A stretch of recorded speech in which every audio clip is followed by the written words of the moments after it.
Vous écoutez un message enregistré à l'église CVV Paris. Pour plus d'informations, visitez notre site internet cvvparis.fr. Donc on a commencé la semaine dernière une série sur l'identité en Christ et c'est Ben qui a inauguré cette série la semaine dernière en abordant le thème de créer à l'image de Dieu. Alors je vous propose aujourd'hui de poursuivre et de porter notre attention sur en Christ.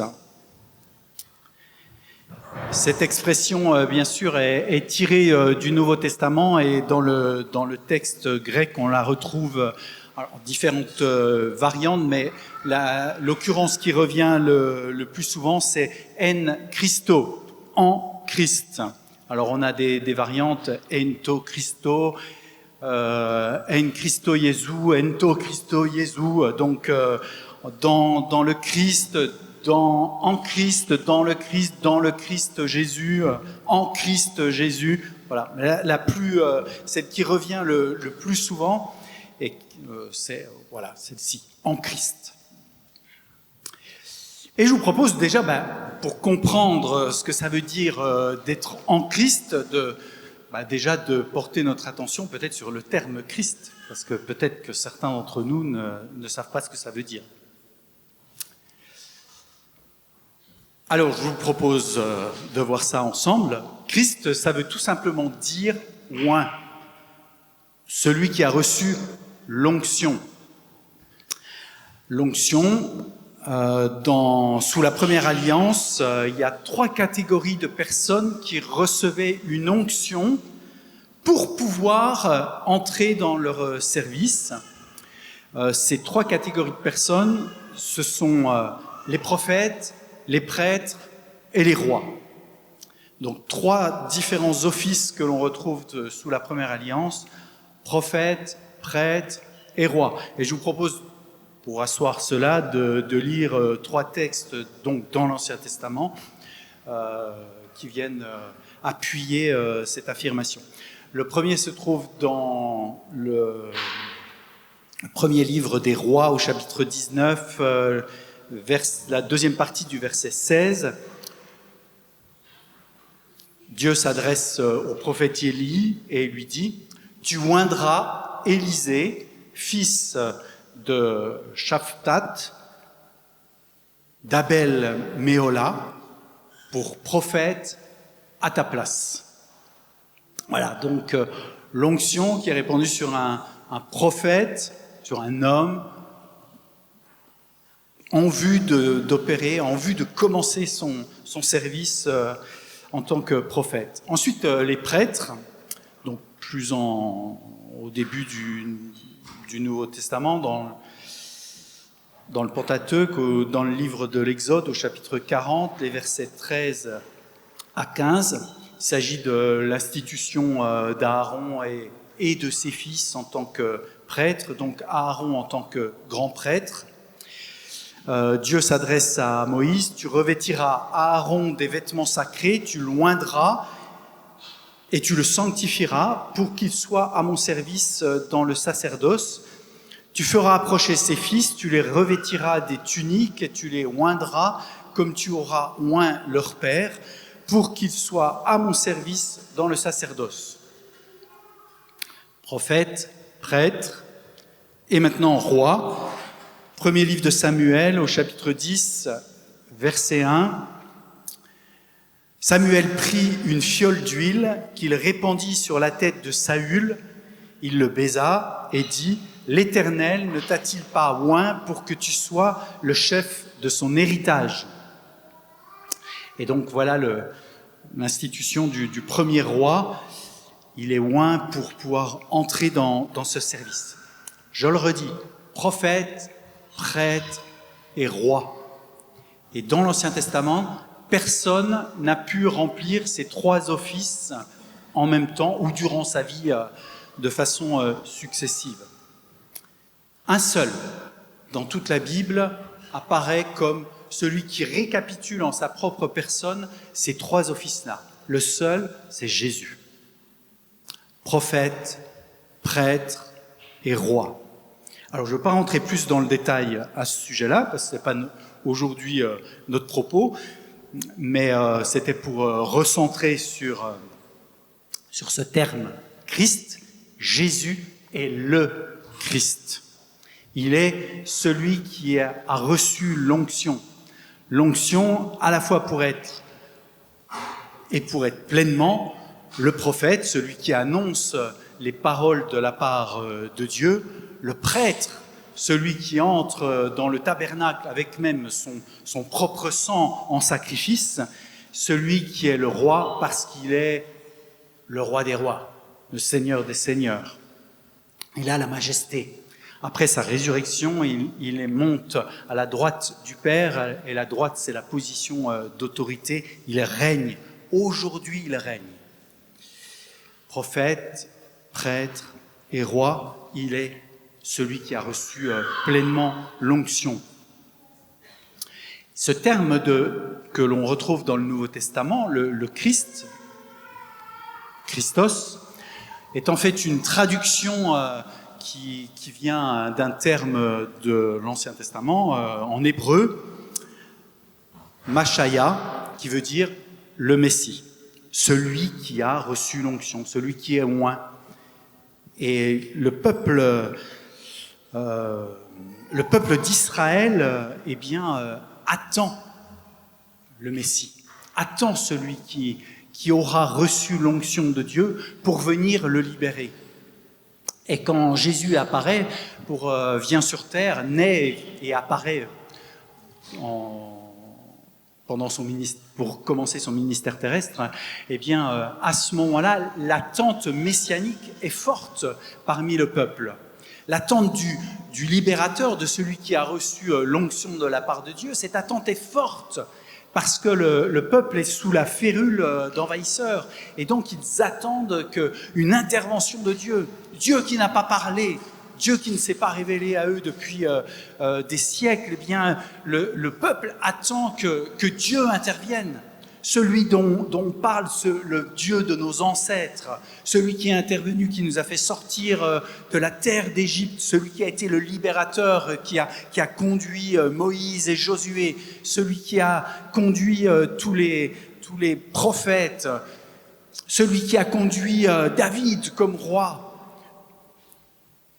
Le peuple attend. Il attend le Messie. Et en fait, Jésus est celui que Dieu envoie.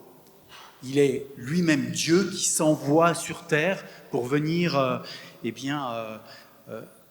être le libérateur. Dieu seul est ce libérateur qui peut venir libérer son peuple, l'humanité entière. Et il le fait.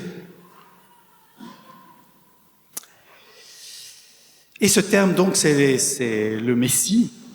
Et donc, on a cette équivalence entre l'Ancien Testament et le Nouveau Testament, entre le terme Messie dans l'Ancien Testament et le terme Christ dans le Nouveau Testament. Donc, Jésus, le Christ, est celui qui a reçu l'onction et il est le Messie.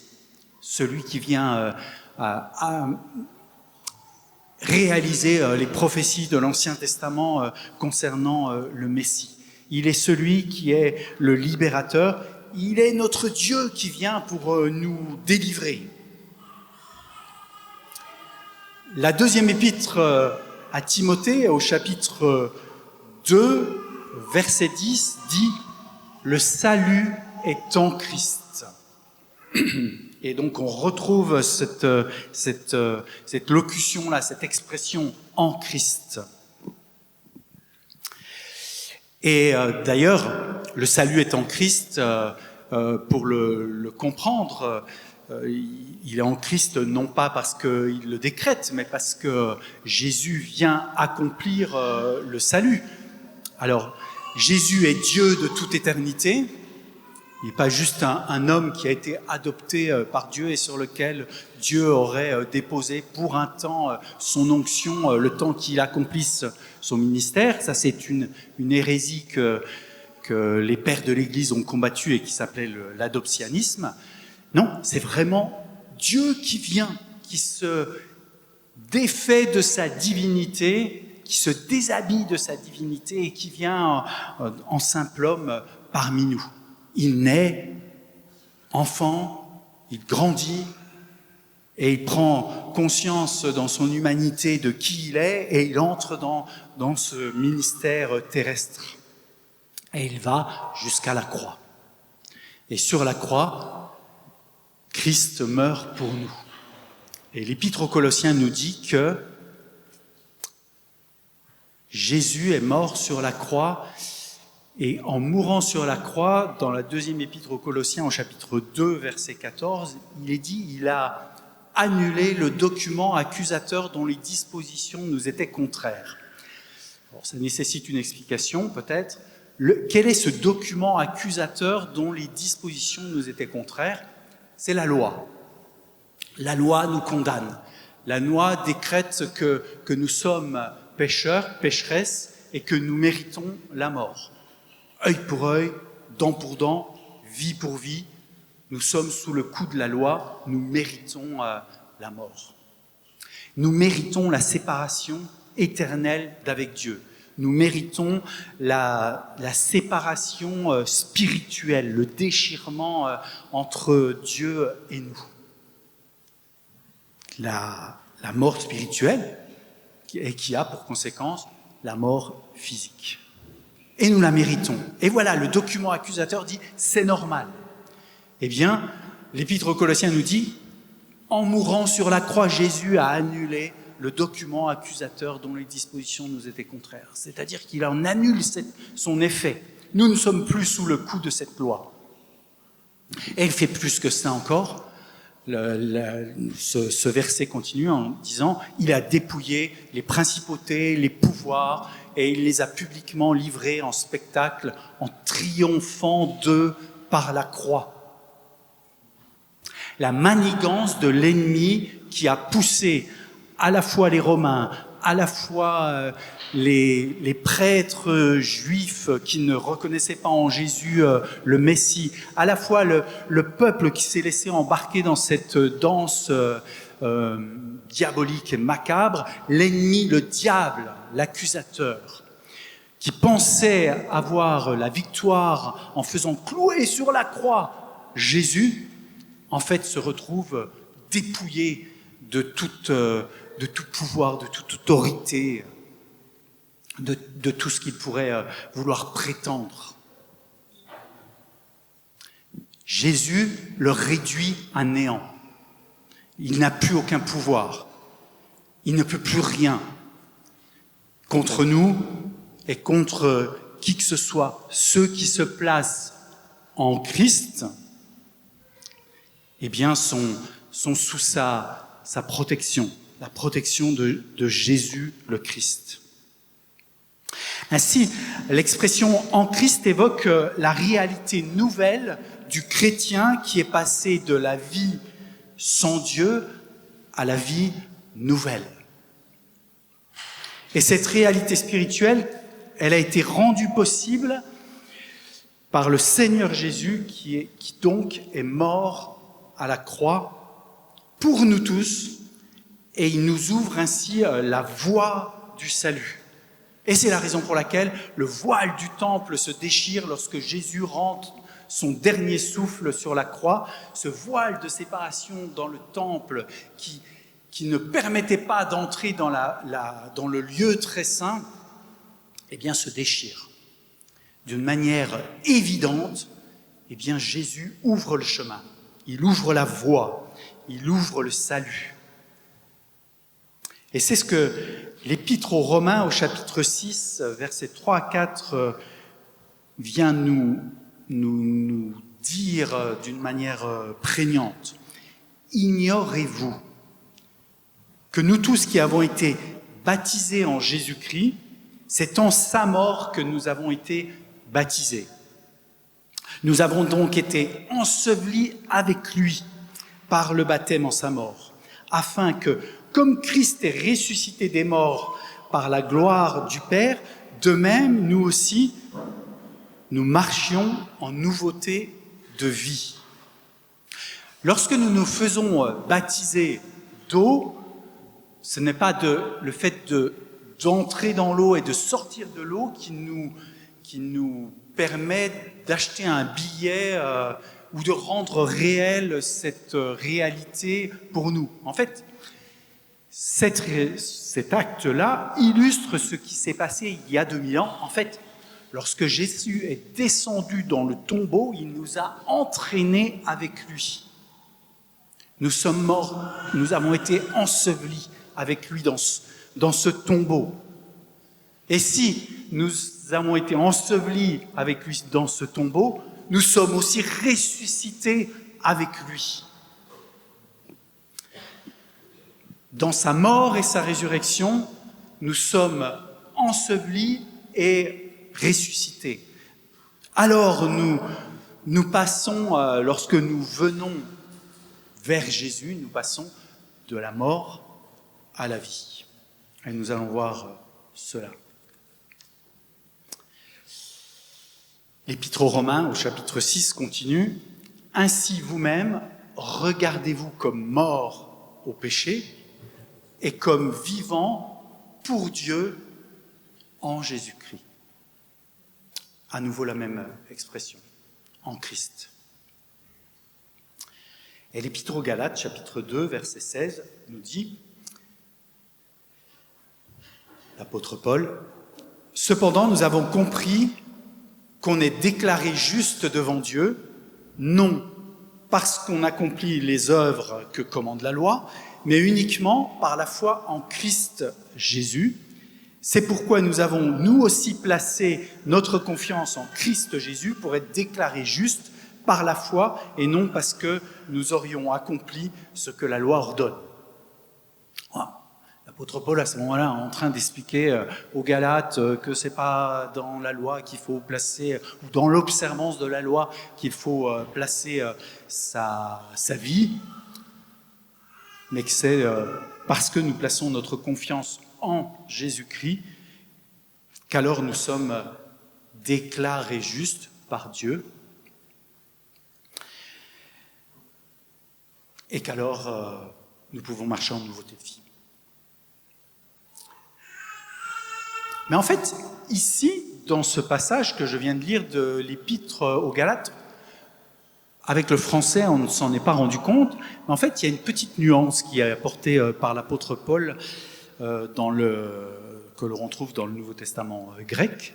En fait, ce n'est pas en Christo qui est employé, mais une autre locution qui veut dire que l'on pourrait traduire rendre. Alors, elle se rend justement en disant en Christ, mais en fait, du coup, ça vient amoindrir ou ça passe sous silence une nuance qui a toute son importance. En fait, on pourrait la traduire par vis-à-vis ou envers. Et je vous relis le texte de cette façon-là. Nous avons compris qu'on est déclaré juste devant Dieu non parce qu'on accomplit les œuvres que commande la loi, mais uniquement par la foi vis-à-vis, envers, on pourrait dire placé en Christ Jésus. C'est pourquoi nous avons nous aussi placé notre confiance vis-à-vis, envers Christ Jésus, pour être déclarés justes par la foi, et non parce que nous aurions accompli ce que la loi ordonne. Et en fait, l'apôtre Paul, ici, nous montre le chemin. Alors, il nous montre le chemin en nous disant c'est pas en accomplissant la loi, c'est pas en faisant des œuvres qu'on est sauvé, mais c'est par la foi en Jésus-Christ, par la foi placée en Jésus-Christ. Et il nous montre le chemin, et il te montre peut-être aujourd'hui le chemin pour toi. C'est que pour être en Jésus-Christ, eh bien, il faut avant tout placer sa confiance envers Jésus. Il y a un chemin à faire qui t'appartient à toi et à toi seul. Jésus, lui, a fait tous les pas qu'il pouvait faire pour t'ouvrir grand les portes du salut. Ensuite, il a envoyé son esprit, le jour de la Pentecôte. Et aujourd'hui, l'Esprit de Dieu si Jésus lui est remonté et qu'il règne au ciel, l'Esprit de Dieu lui agit parmi nous.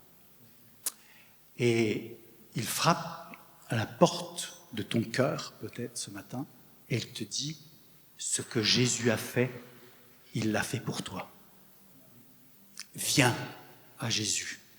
Et c'est là où tu peux placer ta confiance envers Jésus, placer ta confiance en Jésus. Et si tu le fais, eh bien tu seras alors en Jésus-Christ. Et c'est ce que le Seigneur veut pour toi ce matin. Et je veux t'interpeller. Et je crois que Dieu peut être en ce moment, le Saint-Esprit en ce moment, en train de parler à plusieurs parmi nous. Et je veux te dire, considère maintenant cet appel de l'Esprit Saint en toi. Il frappe à ta porte de ton cœur et il te dit, viens à moi maintenant. Ce que tu connais ne suffit pas, ce que tu sais ne suffit pas. Ce que je veux, c'est que tu places ta confiance, ta foi en moi, dans le fait que je sois mort et ressuscité pour toi.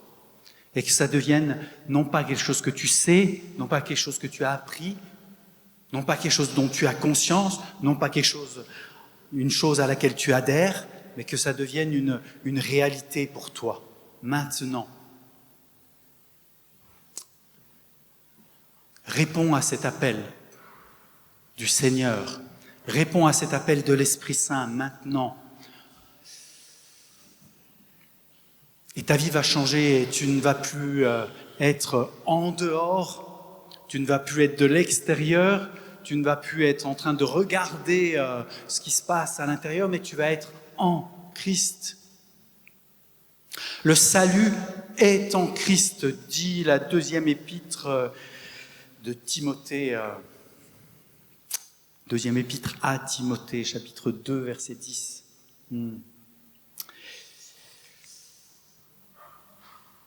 Et donc, je vais t'inviter à considérer cela pour ta propre vie. C'est le deuxième point. Le chrétien est en Christ. Épître aux Romains, chapitre 8, verset 1. Il n'y a donc maintenant plus aucune condamnation pour ceux qui sont en Christ Jésus. En effet, la loi de l'esprit de vie en Christ Jésus m'a affranchi de la loi du péché et de la mort. Il n'y a plus de condamnation. Ça rejoint ce que l'apôtre Paul dit dans l'épître aux Colossiens que je citais tout à l'heure, au chapitre 2. Oui, cette réalité de Jésus qui meurt sur la croix, qui remporte la victoire, eh bien, coupe la condamnation sous laquelle je vis. Et alors, quand je suis en Christ, eh bien, je ne suis plus sous la condamnation. Et puis, un troisième aspect que l'on retrouve dans le Nouveau Testament concernant l'utilisation de cette expression en Christ, c'est le fait que nous formons un seul corps en Christ. Romains chapitre 12, verset 5. De même, alors que nous sommes nombreux, nous formons ensemble un seul corps en Christ. Et nous sommes tous, et chacun pour sa part, membres les uns des autres. Est-ce que nous comprenons cette réalité dans la société individualiste dans laquelle nous vivons et qui nous imprègne, qui nous façonne, qui façonne notre entendement? La réalité néo-testamentaire de l'Église, de l'Ecclésia que Jésus, qui est l'épouse de Jésus et qui nous invite, qui est à travers les siècles, mais qui est ici et maintenant aussi, qui nous invite à vivre ensemble, c'est que nous sommes membres les uns des autres. Une autre réalité, c'est que nous formons un temple et que nous sommes des pierres vivantes, et donc des pierres vivantes qui sont assemblées les unes aux autres. Vous voyez, il y a et l'apôtre Paul reprend cette notion du corps avec des articulations, qui est... Voilà. Eh bien, nous sommes membres les uns des autres, en Christ. Il ne s'agit pas d'une association, vous voyez. Il ne s'agit pas de... on se met parce ensemble, parce qu'on a un projet commun, ou parce qu'on a une pensée philosophique commune, et donc sur cette base-là, eh bien, nous décidons de former une association et de nous rassembler à cette occasion, et puis pourquoi pas d'étudier des textes. Non, il s'agit de quelque chose de bien plus profond que ça. Il ne s'agit pas d'une philosophie, il s'agit d'une réalité spirituelle. Nous sommes en Christ. Et nous formons un seul corps en Christ. Pas parce que nous le décidons, et encore moins parce que nous nous sommes choisis. Parce que si on devait se choisir les uns les autres, on ne se choisirait peut-être pas.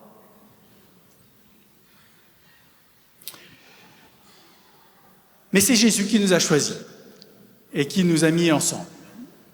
Et il nous a mis ensemble ici, à Paris, en 2026, les uns et les autres. Alors, c'est vrai on est libre de faire le choix de rester ou de ne pas rester, hein, ensemble. Ça arrive. Mais sinon, eh bien, c'est Jésus qui le fait. Et il le fait en vertu encore une fois, de cette victoire, de cette réalité de sa victoire. Et en fait, il vient là aussi balayer une réalité qui était décrite dans l'Ancien Testament, dans le prophète Ésaïe, au chapitre 53, verset 6, qui dit « Nous étions tous errants, chacun suivait sa propre voie, mais l'Éternel a fait retomber sur lui l'iniquité de nous tous. » Et donc, à la croix, Jésus, lui qui est sans péché, prend notre péché sur lui. C'est ça, l'iniquité. C'est lui qui est le fusible, en fait. C'est lui qui prend la foudre. C'est lui qui prend la condamnation. Alors qu'il n'a commis aucune faute, lui, il endosse la faute. Il reçoit la condamnation. Et le prophète Ésaïe dit, on était tous errants, chacun suivait sa propre voie. Et pour dire que ensuite, eh bien, ceux qui étaient errants et qui chacun suivait sa propre voie, eh bien, ensuite forment un troupeau, forment un peuple. Et donc la réalité du chrétien, la réalité que nous formons ensemble en Christ, c'est que nous ne sommes plus errants, chacun ne suit pas sa propre voie, mais que nous marchons ensemble d'un même pas. Pour reprendre une autre expression du Nouveau Testament. Mais ça a une autre implication aussi, cela. C'était la pointe, en fait, de mon propos concernant ce point. Nous formons un seul corps en Christ, se trouve maintenant, c'est que de seuls que nous étions, les uns les autres, eh bien, nous entrons dans une famille. Nous appartenons au peuple des croyants. Ça, c'est d'une manière large. On pourrait dire, comme les arbres, d'une manière générique, appartiennent aux végétaux, eh bien, nous entrons dans la famille des chrétiens, des croyants, et nous formons, mais voilà, il va plus loin, nous formons ensemble l'Église en Christ. Et donc, pour être un arbre, il faut avoir les pieds plantés, les racines plantées dans un lopin de terre. Et donc, pour être un chrétien, il faut vivre dans une église locale. C'est la recommandation, en tout cas, du Nouveau Testament. Le mieux, c'est d'être en Christ et d'être enraciné dans une église locale avec d'autres frères et sœurs. C'est comme ça que les chrétiens s'appellent entre eux, les uns et les autres. Et donc, C'est lui qui nous rassemble, mais c'est lui aussi qui nous unit. Et donc c'est important, c'est là la pointe de mon propos, c'est important de se souvenir de cela, quelles que soient les circonstances. Vous avez vu ce chant qui a été chanté, ce refrain qui a été chanté à plusieurs reprises pendant la louange, quelles que soient les circonstances, eh bien, quelles que soient les circonstances, nous sommes en Christ. Quelles que soient les circonstances, nous sommes en Christ les uns avec les autres. Et donc, on peut compter sur les chrétiens. On peut compter sur nos frères et sœurs, ceux avec qui on partage une foi commune. Et donc, nous pouvons prier les uns pour les autres, nous pouvons nous soutenir les uns les autres, nous pouvons agir les uns pour les autres. Normalement, on peut compter sur les frères et sœurs. Dans le royaume de Dieu, dans l'Église, normalement, on peut compter sur les frères et sœurs. 4e point, en Christ, en toutes circonstances. L'Épître aux Galates, au chapitre 3, versets 26-28. « Car vous êtes tous fils de Dieu par la foi en Jésus-Christ. Vous tous qui avez été baptisés en Christ, vous avez revêtu Christ. Il n'y a plus ni juif ni grec, il n'y a plus ni esclave ni libre, il n'y a plus ni mâle ni femme, car tous vous êtes en Christ Jésus. » C'est un texte un verset qui est fort. L'apôtre Paul est en train de dire que la réalité d'être en Christ balaie vraiment beaucoup de différences, beaucoup d'obstacles, beaucoup de murs qui pourraient être des murs de séparation, qui pourraient être des murs d'isolement des êtres humains, des chrétiens les uns vis-à-vis des autres. Il n'y a plus ni juif, ni grec. Donc, il n'y a pas un peuple qui serait élu et un peuple qui serait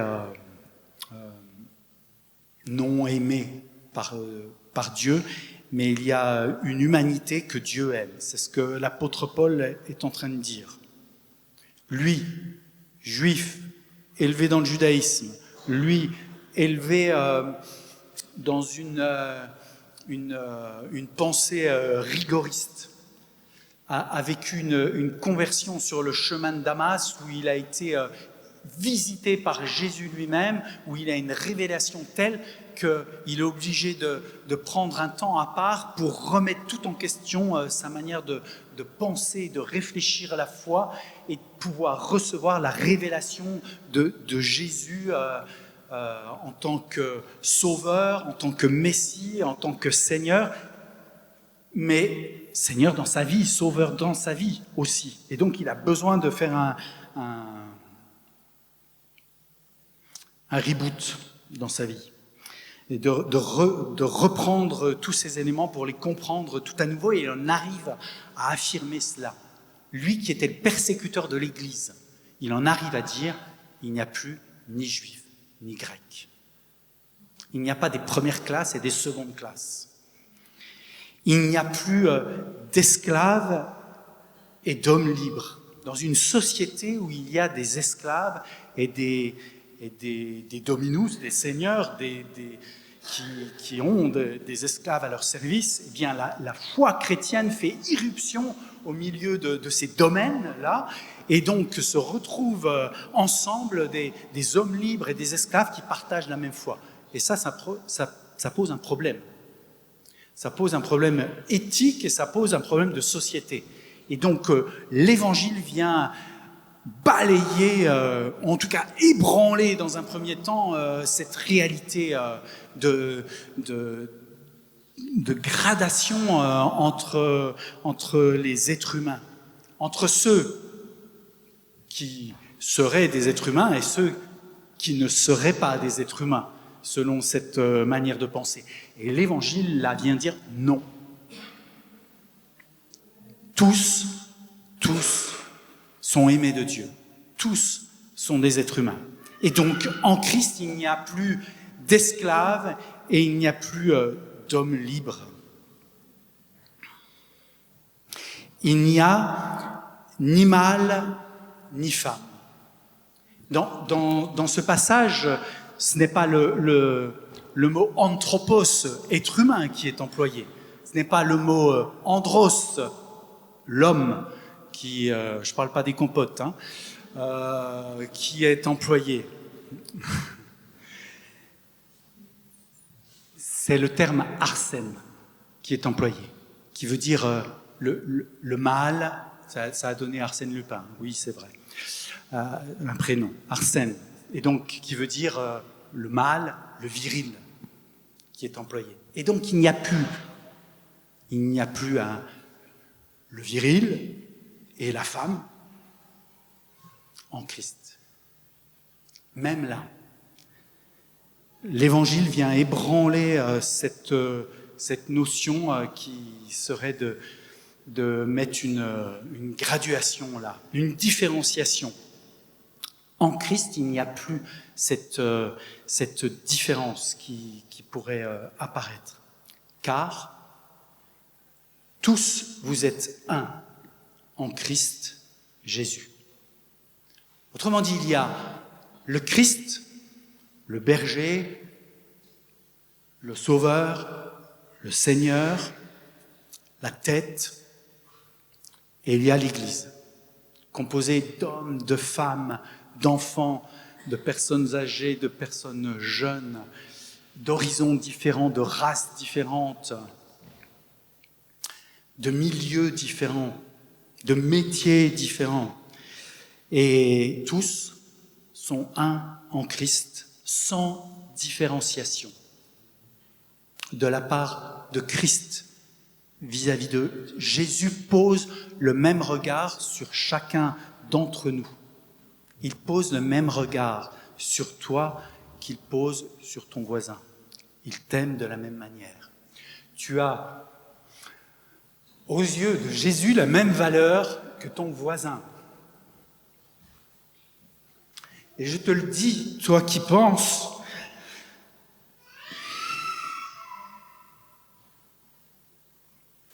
le contraire maintenant, je te le dis de la part de Jésus, il t'aime. Et tu as de la valeur, une valeur précieuse à ses yeux maintenant. Et il veut que tu en prennes conscience. Il veut que tu le reçoives et que tu le crois. Et je reviens à ce passage de l'Épître aux Galates. Et j'avais mis en gras, pour ne pas l'oublier, vous avez revêtu Christ. C'est comme, lorsque l'on vient en Christ, c'est comme un manteau que l'on prend sur soi. Le livre de l'Apocalypse va reprendre une autre thématique en parlant du sang, en faisant référence à l'Ancien Testament concernant le sang qui couvre les péchés, le sang qui permet que lorsque Dieu regarde la loi dans le tabernacle, eh bien, il y a ce sang qui a été répandu et qui vient couvrir la condamnation. Eh bien, Jésus donne son sang, il entre, l'Épître aux Hébreux nous le dit, il entre avec son propre sang dans le lieu très saint. Et le livre de l'Apocalypse dit que les saints ont lavé leurs robes dans le sang de l'agneau. Eh bien, lorsque l'on vient en Christ, c'est comme si on prenait son habit sur nous, sa couverture de justice, son manteau de justice, c'est le terme que je cherchais, son manteau de justice sur nous. Il nous déclare justes, il nous couvre et nous avons revêtu Christ. Jésus veut que nous gardions à l'esprit que quelles que soient les circonstances, quels que soient les moments que nous vivons, quel que soit le temps qui s'écoule,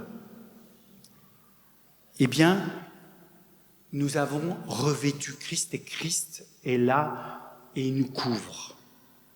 Jésus a fait une allusion à cela avec ses disciples et il dit « Mais Jérusalem, Jérusalem, toi qui tues les prophètes, toi qui malmènes ceux que Dieu t'envoie, combien de fois j'aurais voulu te prendre comme une poule prend ses poussins sous ses ailes.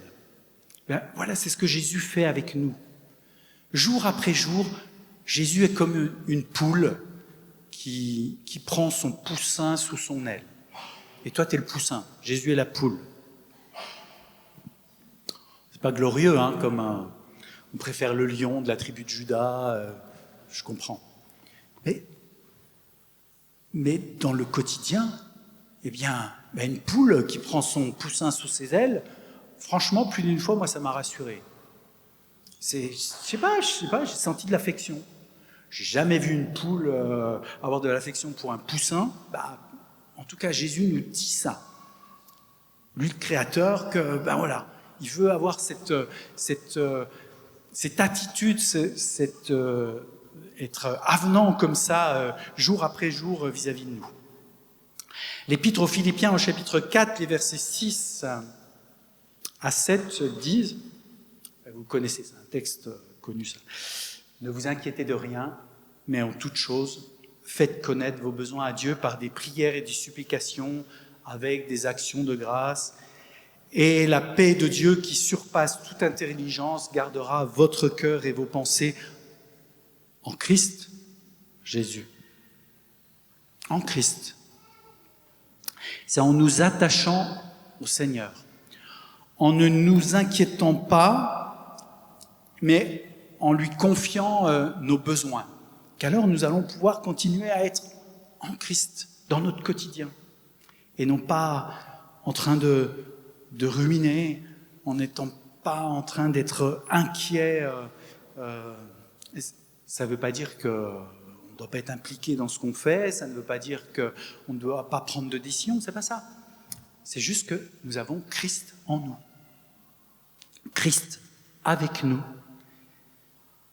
Et pendant notre retraite là, de 2 jours, vendredi soir, on priait tous ensemble, les anciens, pour l'Église, pour vous, pour nous, pour notre présent, pour notre avenir et pour des sujets bien particuliers.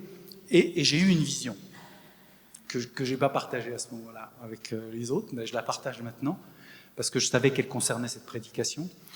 Donc je n'ai pas voulu les encombrer avec ça à ce moment-là. J'ai vu Jésus debout dans la barque. Et je vous lis le passage.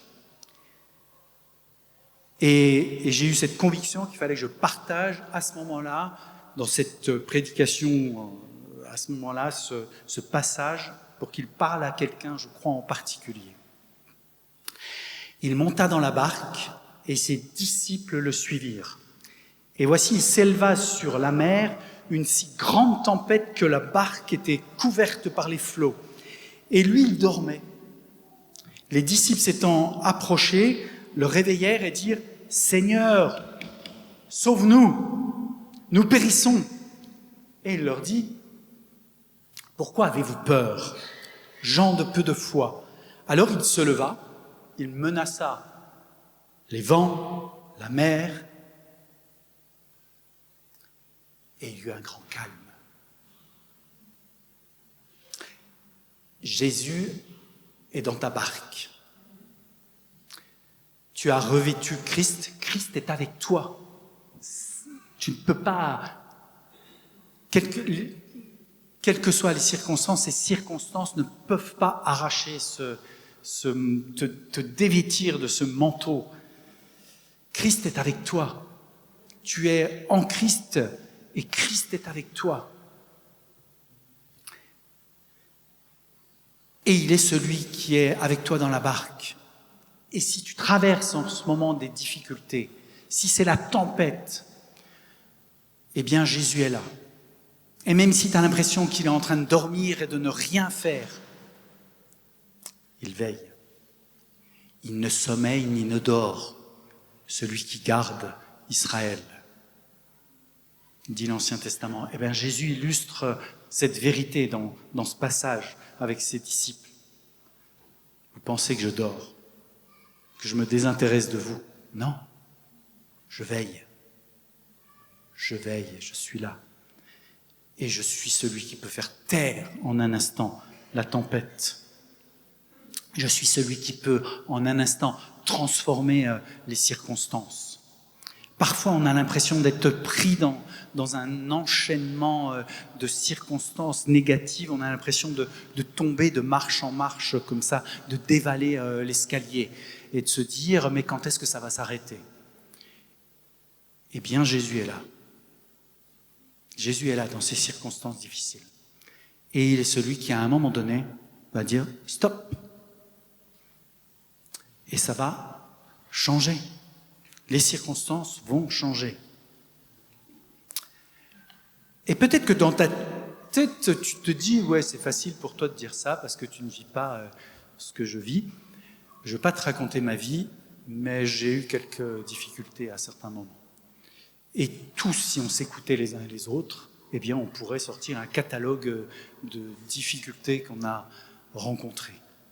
Mais on a vu Jésus agir. Et donc, dis-toi que celui qui t'aime autant que ton voisin, eh bien, va agir aussi dans ta vie. Il ne te délaisse pas maintenant et il ne te délaissera jamais. Jésus est celui qui veut continuer à veiller sur toi. C'est cela être en Christ aussi, au jour le jour, au quotidien, dans toutes les circonstances. Parce que nous avons revêtu Christ. Et voici l'exhortation que l'apôtre Paul donne à Timothée au chapitre 2. « Toi donc, mon enfant, fortifie-toi dans la grâce qui est en Christ Jésus. » Fortifions-nous au jour le jour. On peut se fortifier de différentes manières, on peut se fortifier les uns les autres, s'encourager les uns les autres. On peut se fortifier en s'attachant au Seigneur dans la lecture de sa parole, dans la prière, Voilà. Paul dit à Timothée, fortifie-toi. Quelles que soient les circonstances, donc, nous sommes en Christ et ça implique donc qu'il veille sur nous. En Christ. Le salut est en Christ. Nous sommes, les chrétiens sont en Christ, on forme un seul corps en Christ et nous sommes en Christ en toutes circonstances. Et ça forge qui nous sommes, les uns et les autres. Amen. Je te prie, Seigneur, de continuer à nous parler. Peut-être que ceux qui ont entendu ton appel aujourd'hui, comme Samuel l'avait dit aussi pendant ce temps de louange tout à l'heure, eh bien, peut-être que ceux qui ont entendu l'appel à placer leur confiance en toi et d'entrer dans cette vie nouvelle en toi, répondent à ton appel maintenant. Et je te prie pour nous tous que nous puissions continuer à vivre cette réalité d'être en Christ au quotidien, à la fois en étant ensemble ce corps bien articulé, l'Église dont tu es la tête, Jésus, et qu'on puisse continuer aussi à marcher en toutes circonstances, au jour le jour, en étant en toi, Seigneur, et confiant en toi. Dans le nom de Jésus. Amen.